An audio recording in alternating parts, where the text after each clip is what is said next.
بلوچستان کے شہر تربت میں کمشنر مکران شبیر احمد مینگل نے محکمہ لائیو سٹاک کیچ کا دورہ کیا۔ محکمہ لائیو سٹاک کیچ کے ڈپٹی ڈائریکٹر ڈاکٹر محمد حنیف بلوچ نے ان کا استقبال کیا۔ کمشنر مکران نے محکمے کے مختلف شعبوں کا جائزہ لیا۔ اس دوران deputy director doctor Hanif Baloch نے کمشنر مکران کو بتایا کہ ضلع کیچ میں جانوروں کے تحفظ اور علاج کرانے کے لیے مختلف سیشن کرائے ہیں۔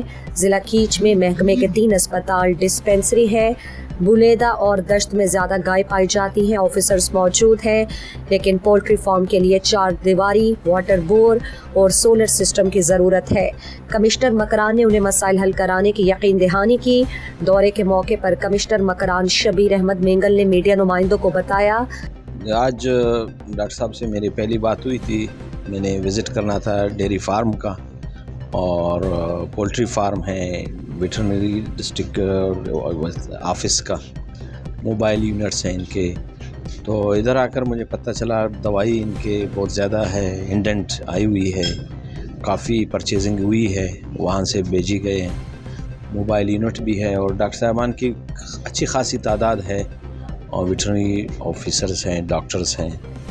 تو ان کو چاہیے کہ یہ ڈے ٹو ڈے خاص طور ویٹرنری کیمپس لگائے ہوئے ہیں کافی ڈاکٹر صاحبان نے، اور اس پہ جہاں ہمارے دور دراز علاقے ہیں وہاں جانوروں میں بیماری پھیلی ہوئی ہے۔ بہتر تو یہی ہے کہ اتنے مشینیں آئے ہوئے ہیں، یہ استعمال نہیں ہے، ایسے پڑے ہیں تو یہ ضائع ہو جائیں گے، تو اس سے بہتر ہے۔ اور اس کا ایک اور انہوں نے ایک وجہ بتائی، جو پولٹری فارمز کے ایک کچھ فنڈز لیپس ہوئے ہیں، ان کا ہم انکوائری بھی کرائیں گے، پوچھ لیں گے یہ کیسے لیپس ہو گئے۔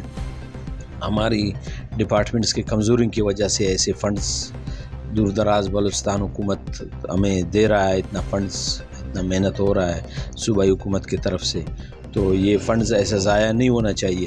کمشنر مکران نے مکران کے تمام ڈپٹی ڈائریکٹرز لائیو سٹاک کو ہدایت کی کہ مختلف علاقوں میں بکری، گائے، مرغی سمیت جانوروں کے لیے فری میڈیکل کیمپس کا اہتمام کرے۔ مزید دلچسپ معلومات اور خبروں سے آگاہ ہونے کے لیے Gedrosia point Facebook page, Instagram, Twitter کو فالو اور یوٹیوب چینل کو سبسکرائب کریں۔ بیل آئیکن بٹن دبانا نہ بھولیں تاکہ مکران سمیت بلوچستان کی خبروں سے جڑے رہیں۔